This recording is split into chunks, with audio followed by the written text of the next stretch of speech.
Welcome to Toot Your Own Horn, Music Matters. Today we are with Jillissa Anderson, who is a wonderful clarinetist, and I cannot wait to hear your story about how you began to play the clarinet, Jillissa.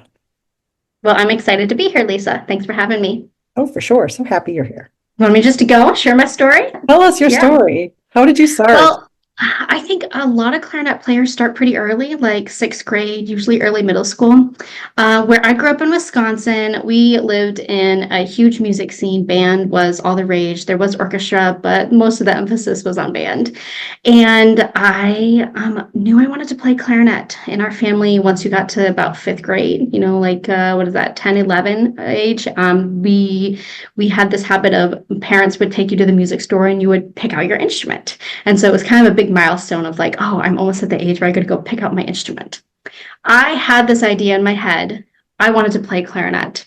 And I was so excited to play clarinet, and I had no idea what a clarinet was. This was so long ago, I don't even remember. How did I think I knew I wanted to play clarinet?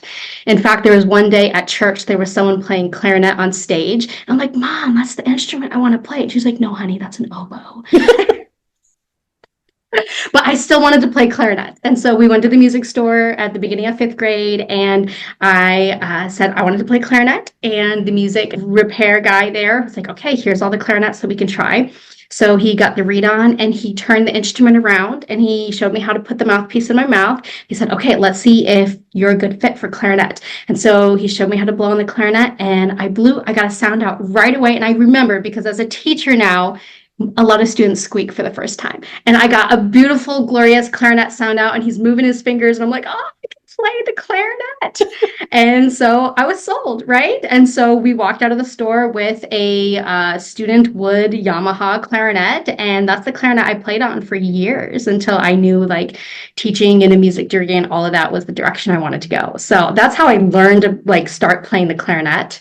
Shortly after that, my parents got me into clarinet lessons. I started working with a clarinet teacher nearby, and I just learned the basics. I didn't start band for a little while, and by the time I was in seventh grade, I was advanced enough on clarinet. They actually put me in the eighth grade band because the seventh graders are still kind of learning notes, and I had already learned most of them. And those first couple of years were definitely key for clarinet, right? I got a sound out right away. I had encouraging and supportive parents and family that, even though my parents had, to this day, they still have no idea how to play clarinet. And they always have encouraged me, and I was able to just keep at it right away. And so I learned to love it. And then in high school, I switched music teachers several times. As a private teacher now, that kind of makes my heart hurt a little bit, because I'm like, oh, I want to be the private teacher that people don't have to switch from, that they don't have to try out different private teachers. And part of the reason why, and I've learned this as a teacher now, is helping your students learn how they need to learn is very important to their success. And learning that myself as a teacher may not be equipped in all of the areas that they need. And if I can equip myself in those areas, then I will. And so that I can better help them learn on a regular basis. So Go is that ahead. part of what happened to you? Is that you didn't feel that the teachers were meeting your needs, and so you were bold enough to tell your family that you needed to find a different Yes. clarinet teacher? Yes, yes. So I had a clarinet teacher in middle school. I think in eighth grade, I switched clarinet teachers again. And that clarinet teacher was someone who doubled on saxophone and clarinet. That clarinet teacher taught me for about a year and a half. And then he told my mom, you need to get a different clarinet teacher for Jillissa. He taught both my sister on saxophone and myself on clarinet. And so he continued teaching my sister on saxophone for years, actually, because he was an excellent saxophone teacher. But he wanted me to be able to move to a better clarinet teacher. And so then I moved to a clarinet teacher who clarinet was their main thing. And I worked with him for about 2 more years. When I was about 14 or 15, that's when I switched teachers again to someone who would come to my house and teach me after school. And my mom would kind of sit in and listen from the other room of how lessons were going. And she would check in with me occasionally, like, how's this teacher doing? Because this is the third teacher I switched to. Right. And I remember getting to the point, I'm like, I don't think he's pushing me enough. By 15, you're really starting to progress as a musician if you're starting to be serious about the instrument. And I remember thinking, he comes to lessons sometimes and he makes jokes about him needing to practice to be able to keep up with me. And I know they were jokes, but I really want a clarinet teacher that I can walk into lessons and be like, this is what you need to do, this, and just be able to keep improving. So we look for another clarinet teacher again. So I'm 16 and I'm looking for my fourth clarinet teacher since fifth grade. And thankfully, we had a lesson with that clarinet teacher. And I had my first lesson with him, and my mom and I both walked out and were like, yes. There was things going on with my hand position no one had ever showed me before in the first lesson. And when he helped me fix them, I immediately had some like physical relief playing that I hadn't had in years. He pointed out some different techniques to me right away. And so needless to say, I stuck with him until I graduated high school. And he helped me, prepare for concerto competitions and Class A solo and ensemble pieces and college auditions. And it was during those years when I switched to that clarinet teacher. He was a music educator. He taught in the schools, but he was also a clarinet instructor. And he was a huge encouragement to me of why I decided to stick with clarinet and go choose a degree in the instrument. I loved clarinet, and I definitely excelled at music more than I excelled at a lot of other academics. And so it was a pretty easy choice for me to be like, I want to do clarinet. And I never thought I would. There was a lot of other things that I was always passionate and interested in, but clarinet stuck. And it was something that when I worked hard at it, I could always keep on improving. And that was important to me, that when you work at something, you want to keep seeing that improvement and you want to keep seeing that growth and also be able to set goals and like meet them and work on them. And that's what I could keep doing with clarinet. And that's what I can keep doing today. And so that's one of the biggest reasons that's why I chose it. It's amazing that you went through all those teachers and you didn't get discouraged and you had the will to keep going. Is it because your parents were just so supportive and you could always talk to them? Or what allowed you to like not have the authority of a teacher be the guiding light? Because you obviously had no problems changing teachers.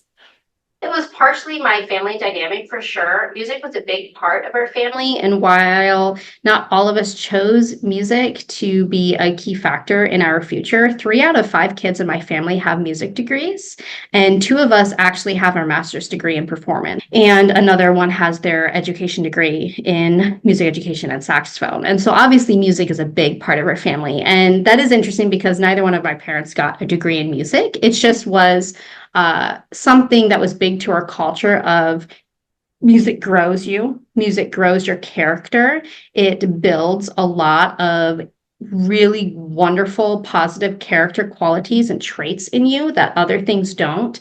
Team sports is something that can be similarly considered when thinking about the character qualities that it develops, but It's not quite the same as music. Right. And I think I did learn that early on because I kept finding myself pouring more into music activity. Even though I played sports, I played on a college soccer team. So it's not that I wasn't involved in other things and had exposure to other activities. I kept coming back to music and I kept coming back to clarinet because you will eventually plateau physically. Mm-hmm. If you pour everything into a sport, you're going to get to the point where even the professionals who are playing into their 30s, professional sports, they're going to eventually plateau. With something that is more academic like music, we can always keep challenging ourselves and we can always keep growing. And I think without being able to articulate that at, 17 years old, that's what I was experiencing.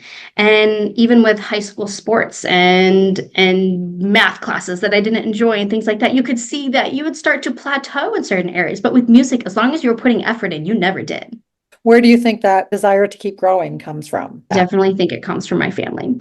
I will have to say, as a teacher who is now in the schools teaching young adults, I'm teaching middle schoolers, high schoolers, some college students, working with groups, working with individuals, I see a change in the family culture from when I was a child to the cultures that we have today, and the huge emphasis on family and the ability to have a supportive parent and people who want to say, if you enjoy this, I'm going to support you and I'm going to find a way to make this work is very important. I was very blessed to grow up in a family where my parents were together and are still together today. And I have siblings and we all love each other and we are very close together. And I recognize that is unusual in the culture that we live here in America. But that being said, it's not without work.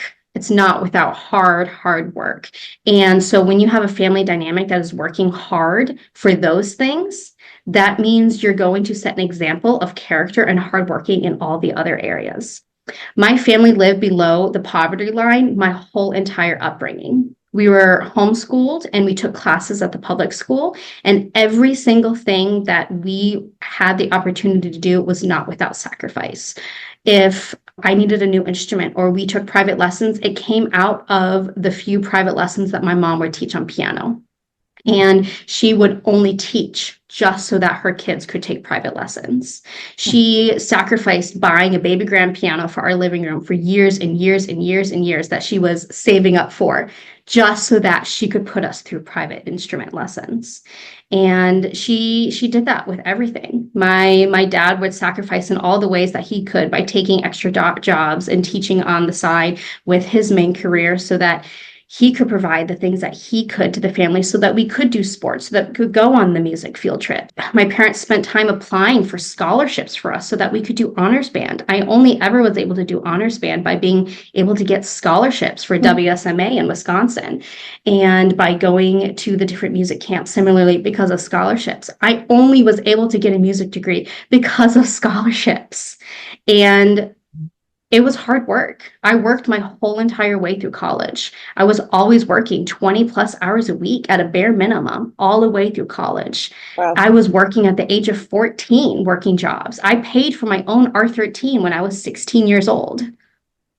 That's So amazing. yes, it takes a village in a different way. We talk about it takes a village to raise a family. I'm living that right now with a couple young kids, but it also takes a village to support your children and to put them through school and to say, okay, I see you're good at this. I see you want to do this. I see that you're putting the time and effort in. I'm going to do my best as a parent and as a community to make it possible for you. Yeah. It sounds like they were able to show you their investment in you without making you feel guilty. Yes, I can say that I had no idea probably the stress and the severity of financial issues until I became an adult myself. So they were really good about wanting to support you and help you. That's amazing. That's a really cool story. Yeah, Totally. I'm really proud to call my parents my parents. You know, they've set an amazing example of what it means to be a loving and caring and generous parent. And I hope to my kids that I can keep doing that for them as well. I very much believe that in order to keep arts going, keep music going, you got to be playing for other people. And music is a gift. I know you and I have talked about that several times. This is a gift. This is so important. I want to give you this gift of music. And, but you know, when you're in middle school, you're playing because you think it's fun. When you're in high school, you're playing because you're good at it. And for me, when I excelled at something and I was good at it, and I was passionate about something, I was going to keep going, no matter what it was. And for me, that was music. And so when I was in 7th grade, but I'm in the 8th grade band and I'm still getting the first part and I'm getting to play all the high notes, and they call me in at 8th grade to hold a really long high note for a high school band recording because they have a sick clarinet player. It's those types of things. You're like, oh, I may not be like the best at this, but I'm really good at this and I'm going to keep doing it. And so I tell my students at the beginning of the school year when we're talking about, do you want to take private lessons? I tell them, it is always more fun when you are better at something. That's not to try and make this competitive. That's for me to tell you, when you know you are good and you are excelling at something, you're going to have way more fun on a regular basis. And it's so important that we enjoy what we're doing. I went to Cedarville University, which is in Ohio, and it's kind of a smaller to medium-sized Christian school. And so the worldview that we have in our education there, regardless of whether you're an engineer or a nurse or music, is really focused a lot on how are we using what we're doing because it's a gift from God. And I believe that music is a gift from God. It's a gift that God has bestowed upon me, just like I believe that my role as a mom now is a gift, and I get the blessing to be able to raise up my beautiful children. Music was there for me before my children were. And so I don't want to neglect that and I don't want to forget that, but it is a gift to me that God has given me, and it's a gift I want to bless other people with. And so while logistically, you know, I need to get paid, I need to work, I need to look for jobs, I need to be hired. At the end of the day, my role as a musician is to be able to give. I'm sitting here in a room that is not my house during this podcast so that I can go to a rehearsal after this that I was hired to do. we musicians, we got to eat, right? But I want to be able to play my clarinet really, really well so that someone can say, wow, that is amazing. That is really cool. Look what you can do. And I, as a person, I'm going to say, you're right. Look what I can do. And that's because God has given me a gift and God has given me these innate abilities. And I'm always, in every way possible, going to be like, this is because of what God is doing through me. And I want that to be kind of every area of my life, not just about clarinet and not just about music. Mhm. If somebody was listening to this podcast and said, I am so inspired by Jilissa's story to play the clarinet, what would you tell them to try to get them to do it right now? That's such a good question. I think I would say try something new. Don't be afraid to squeak a lot. And I would also say start with things that you love. When we are when we are trying new things, we have to kind of direct it towards something that we are enjoying a lot more. And so for my new musicians who might be struggling with clarinet, I try and get them to play video game music or theme music, or listen to the Up theme from Disney's motion picture Up and like try and get the little clarinet lick, or go find something that you're like, this is really cool. I want to learn how to do that. And then look up how to learn that specifically. So go and learn whatever it is that you want to learn, that little lick, that piece of music, that theme from somewhere.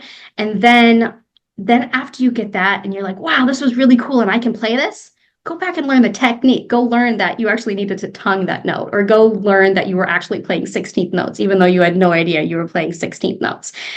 Find a way to drive your creativity towards curiosity first, and then you can go and build on the technique after that.